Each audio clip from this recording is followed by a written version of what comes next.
Hiya, I'm your host Terry J.M. and welcome to this, my 10th ever VideoFuzzy the Video. I'm recording alongside my podcast episode 81, titled Tell Me What You Don't Like About Yourself.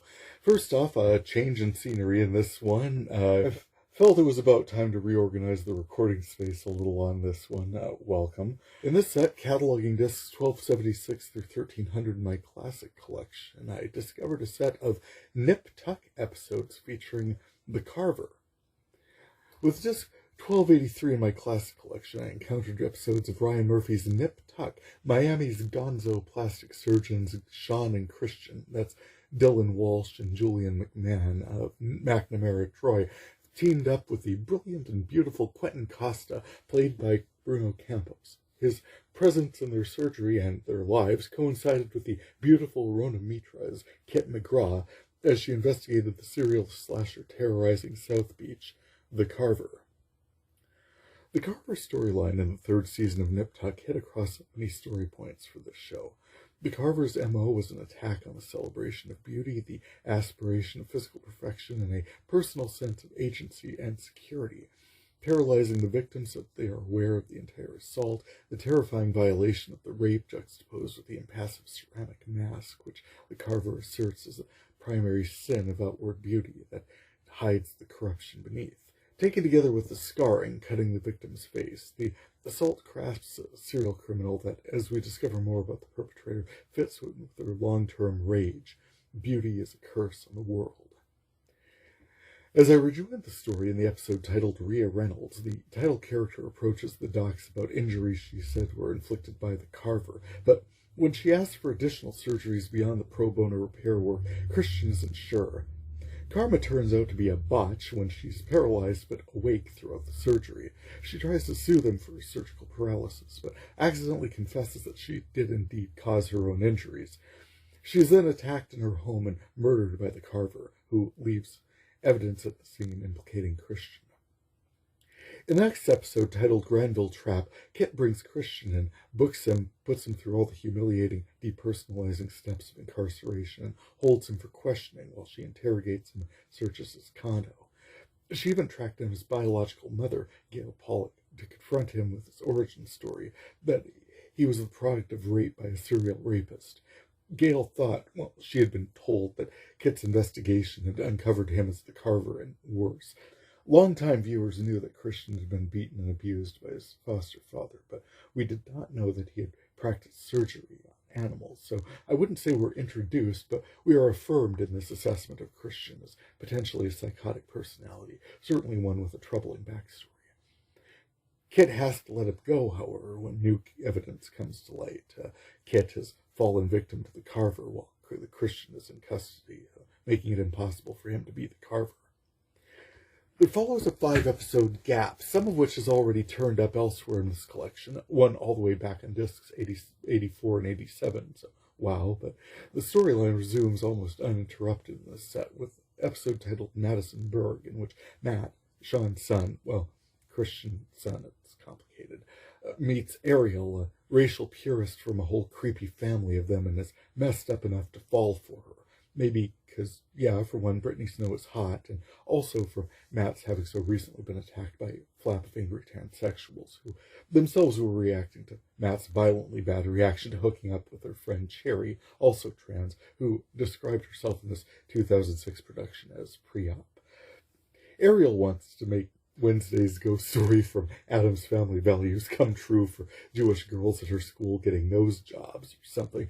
Later, she and Matt paint a black nativity scene white, and she asks Matt for some medical-grade skin bleaching cream when one of those Ancestry DNA kits reports she has African-American ancestry and gets chemical burns all over her face. She's super healthy. Other stories progressing at this moment. Sean reconnected with Julia briefly and sired Connor. I got to see his 4th season flash forward episode, Connor McNamara 2026 in the set. Heads up, sometime in the next 4 years, we're going to all have one surgically implanted into us. So looking forward to that. In the third season episode titled Joy Kringle, Julia has been freaking out about her pregnancy. She's had nightmares, and she asks off-again Sean to drive her to the abortion clinic, which I think we could all agree is par for the course of this very special holiday episode of Nip Tuck. Except, as the emotional tenor of the show reaches its crescendo, Julia runs back out into the waiting room, unwilling to terminate, willing to see it through with Sean's support. This episode appears on disc 1285, as I discussed last time, the numeric midpoint of my media collection, and it holds a moment of some significance to me. I tracked it down because this episode aired in 2005, a year before I bought a digital camera, so I had to find it in my physical photo albums. There's a photo taken of me at the precise moment Julia emerges from the examination room. I'll go into the circumstances of this photo more later on, but for now, suffice it to say I had a friend staying with me at Troy Mattel who knew this was going to be a significant moment for me, and unbeknownst to me had my point-and-shoot camera at the ready. This photo, I've posted it everywhere, is a physical connection for me to this moment in that show. So I've somehow, quite by chance, got in my possession a moment marking the precise midpoint of my DVD collection. While it was taken in 2005, this tape got transferred sometime in 2009, commemorating a significant emotional moment in a series I love, despite it occasionally being way too much. The fact that there's even a photo at all I'll come back to, but the first thing that stands out looking at it is that this scene clearly made me so happy. I've always identified way more with Sean and Christian, and always stand Sean and Julia so hard. The smile is a result of the shameless fan service wish fulfillment on Murph's part. On the photo itself, I noticed the sheer amount of weight I've lost since then. It's good to see. Also, very pre-VideoFuzzy. This was all pre-goatee even. And I am smoking? I think I quit once and for good in 2006. That was not a good look for me. I was sick all the time, caught every respiratory ailment that happened, and I was hocking up some serious growths every day. I was so depressed when I quit that I needed medication. Well, there was a lot of other stuff going on back then, if I recall correctly, but I'm just really glad I managed it. Celebrating the milestone, as of this installment, I've now started digging into the second half of this collection. It was just so cool to encounter a moment I could tie so directly to a moment in time, and my reaction to a significant plot twist. All of this has been going on in the wake of Kimber apparently leaving Christian at the altar. After the rigors that woman underwent sculpting her body into the perfect wedding gift for Christian, committing to giving up her porn empire and pledging a fidelity prenuptial, with a codicil for 3 ways. She doesn't want to kill their sex life. She vanishes at the end of the Madison Berg episode with a goodbye message on the mirror and lipstick. I just can't. Christian processes his grief from this abandonment in the most Christian Troy way possible. Sex with everything. In the episode titled Abby Mays, Abby, this perfectly ordinary woman, comes for a consultation. Christian savages her with lipstick all over her body, marking everything he'd need to address in order for her to be beautiful. He only stops marking her because he runs out of lipstick. Then, when she gets surgeries, he agrees to have sex with her, but only if she wears a bag over her head. Yeah, he's in a really cruel place just then, but Abby's never had it so good, and she agrees. Along with gift bag Abby, he's merrily screwing his way through South Beach when a package arrives at their offices, and it's bleeding. It's a blood-covered breast implant containing a vial with a tiny message curled up inside. The Carver's motto in tiny typewritten print, "Beauty is a curse on the world." At that moment, Cherry comes in, demanding Sean repair the damage from Matt's attack, threatening to go to the police if he doesn't. Sean says go ahead, pointing out that she and her friends were the ones who assaulted Matt in retaliation. But Matt, who was broken up with Ariel after all their shenanigans, asks Sean to do the surgery by way of atonement. He feels bad for what happened, and Cherry's low-rent reconstruction is terrible. The breast implant they received had serial numbers on it that identified it as being from Kimber, who was found wandering along the side of a road somewhere. Christian is horrified. He wants to see her, but Kit explains that Kimber is too traumatized. Kit outlined the destruction Carver inflicted on Kimber, undoing all the work that had ever been done to her. He'd injected rotten chicken fat into her, causing infections, ripped her implants from her, aggravated skin damage, and reversed all her other procedures, all without anesthesia. She's broken, devastated. She's deeply traumatized, but Christian insists he can repair her, fix her up good as she's ever been. Christian does Kimber's reconstruction, and Sean does Cherry's surgery. Matt and Cherry apologize to each other. Cherry starts hitting on Matt, who's flattered, but when Cherry says she knows it's just hard not to hit on a guy as cute as Matt. And after her initial nightmares, Sean and Juliet bond over the pregnancy. Post-surgery, Kimber is disgusted with who she'd been, so superficial, assigning people's worth by their body fat percentage. She says she did the surgery so people wouldn't run screaming from her, but she wasn't going to do this anymore. Hours at the tanning salons, spending an hour just to get ready to go to the gym. Christian said it was Stockholm Syndrome. The victim identifies with their captor. It's a defense mechanism. But she said Christian was her captor, that porn was. The Carver was just holding up a mirror to how grotesque she was, how they were. She couldn't be this perfect couple when it was all a mask hiding the ugliness underneath. How could she build a life with a man whose job it was to make these masks? Christian says they could run away and treat lepers for all he cares. He just needs to be with her, and she says she needs not to be with him. Meanwhile, Kit brings Quentin in for questioning, evidence now pointing to him as the Carver. Back at the station, Kit has Quentin stripped down for the police photographer, who snaps proof that he also can't be the Carver. He's the original Smoothie.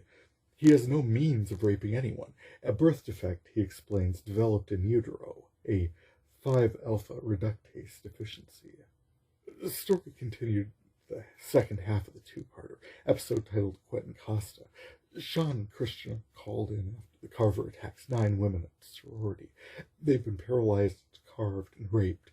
One of the women recalls seeing the attacker use some kind of strap-on implement, however, which puts Quentin back in the running. Over at the mall, Matt is helping Cherry select makeup. First, the shop assistant assaults her by clocking her and dismissing all transsexuals as thieves. Then, tiny little world, the jilted Ariel shows up and confronts them. Matt tells her to get lost. They don't sell jackboots and Nazi paraphernalia in this section, he said. Ariel storms off, but not before her psycho dad spies Matt and Cherry and begins cooking up some bizarre notion of vengeance. For what? Existing, I guess. Back at the surgery, Quentin reveals that he is the Carver, lashing out, paralyzing Sean and Christian, arranging them face one another into a bizarre surgical bondage configuration, threatening to cut off their thumbs, explaining all the clever misdirection he used to deceive them and all his clever crimes and all the clever ways he's always been so clever. Oh my God, just shut up and kill us already. So monologuing when Kit arrives at the scene and shoots him.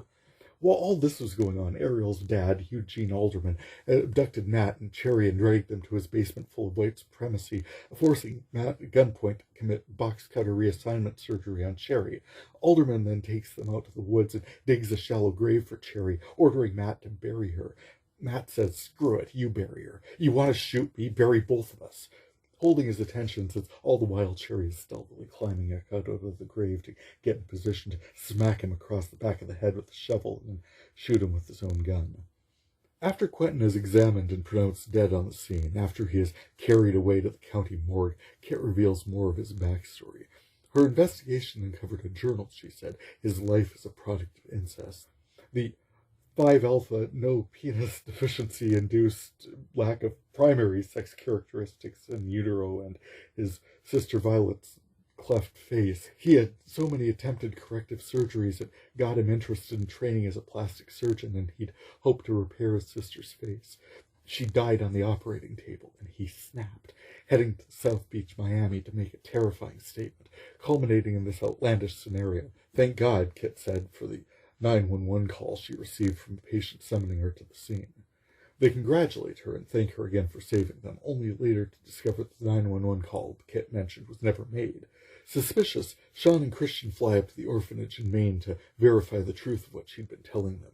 Christian suspects it's all a red herring, but the sisters remember them well. They affirm that Quentin grew up there with a sister, but her name wasn't Violet. It was Catherine, and she went by Kit. Yes, spoilers from 17 years ago. The Carver is in fact the brother and sister team of Quentin Costa and Kit McGraw. This way, both Kit and Quentin could be victimized, knowing full well that they'd be safely looked after and their injuries repaired. Kit had grown up with a cleft and disfigured face, which presumably inspired the mutilations, and Quentin just wanted to watch the world burn. As the curtain closes on their story, they're enjoying drinks poolside in the south of France, and Quentin is already itching to carve up a new batch of How Dare They Be Happy and Beautiful Women. Sean earlier toasts to plastic surgery itself, the only field of medicine dedicated to fixing that which is not broken in pursuit of repairing the irreparable. The writing in Nip-Tuck supported dark plot twists and dramatic reveals. The production team never scrupled over much about suggesting people seeking plastic surgery had corresponding mental instabilities, obsessions, neuroses. I feel there might even been some projection, given recurring themes in Murph's other projects. Narcissism is defined as a mental disorder, and a preoccupation with externals can indeed mask troubling underlying issues. Usually they took pains not to generalize, but as the series Nip-Tuck explored deeply broken and flawed people and relationships, and foreshadowed the darkness examined throughout his American Horror Story series. The writing is intense, personalities outsized, and priorities often at cross purposes, which built completely out-of-hand situations. Cartels shipped heroin and breast implants, plastic surgery addiction was explored, bestiality, body shaming, organ farming, cosmetic surgery on infants, physician-assisted suicide, step-lovers, the Hope Diamond of transsexuals, and her son. This show, eugenics, drug use, desire, betrayal, extortion, this show went all over the place fearlessly, and we were pretty much along for the ride. When I've talked about crime porn in the past, it's a fascination with viewing illicit, immoral acts from the comfort of fantasy. We would never be in these situations. Watch with fascination as others do, act heedlessly, follow their passion, get away with saying, thinking, doing things that we never dare. It's safe for us to watch Sean being a babysitter, Julia sleep with Sean and Christian at the same time, change our bodies in ways we, never in a million years thought we could. This show is all about extremes, and the Carver was exactly the kind of serial criminal that was emerged from this landscape. I enjoyed the chance to explore this world again and reacquaint myself with the thrilling conclusion of a mystery that absolutely caught my interest and marked the halfway point in an effort that is such a unique and unexpected way. Just wow. Oh, and I'd mentioned a backstory to this photo, which quite by chance came to mark the halfway mark of my media collection. It starts with a high school theater production of The Book of Will that Ralph and I took in back in February. Longtime Merriman and Bunbury extraordinaire Kirk Nybakken stood us to our admission that fascinating production, and during intermission, it having been far too long, we caught up some. Kirk, I'm not sure it's come up before in this podcast, along with being in a bunch of community theater together, we took in a whole bunch of media while I was in Minot. We'd get together weekends and watch USA shows like Monk, Suits, and White Collar. It was a lot of fun because there were plenty of gaps and fanciful logic to be found in these shows, and Kirk's quick wit caught a lot of them, which made for seriously entertaining side commentary. As it happened, standing outside the Book of Will, Kirk recalled one of the shows that we were in back in 2005, Agatha Christie's Toward Zero. Along with directing, I'd taken on a character of the 1,000-year-old barrister Matthew Treves. Kirk shown as naughty person Neville Strange, naughty because he'd invited his new wife, Kay, summer holidays at Aunt Camilla's seaside home, and at the same time his ex-wife, Audrey, and with Kay's one-time lover and Audrey's own love interest sneaking about, and of course Agatha Christie wrote the thing, it's no real surprise someone turns up dead. I'd mentioned Troy Maddle up there as having taken the photo. He played the inspector in our production of Toward Zero. Kirk reminded me that night that he had taken sick backstage and wasn't able to come on for the big reveal. The rest of us were working out the clues on stage when Inspector Maddle's constable, Les Younger's Police Constable Benson, came on actually has Battle. Now, Troy is this large Irish bulldog and Les is a tall, slender African-American, so it took me a moment to recombobulate myself that he'd come on as Battle, actually wearing Battle's uniform, rather than take the field promotion as Benson. I reminded Kirk that he'd also been the hero one night when we were about to reveal the whodunit. He was just coming through the doorway at a very critical juncture when I completely spaced my line. He had to step back through and cue me on stage in character and get us all back on track, and we all bumped along to the end. I do hope it wasn't the same night. That poor audience. Anyway, this was all fresh in my mind when I encountered that moment in Joy Kringle episode. Troy Maddle had been couch surfing at my place while the play was going on. He'd been staying with me long enough at this point to know that this was going to be a significant emotional moment for me, and had my point-and-shoot camera at the ready to snap this exact photo.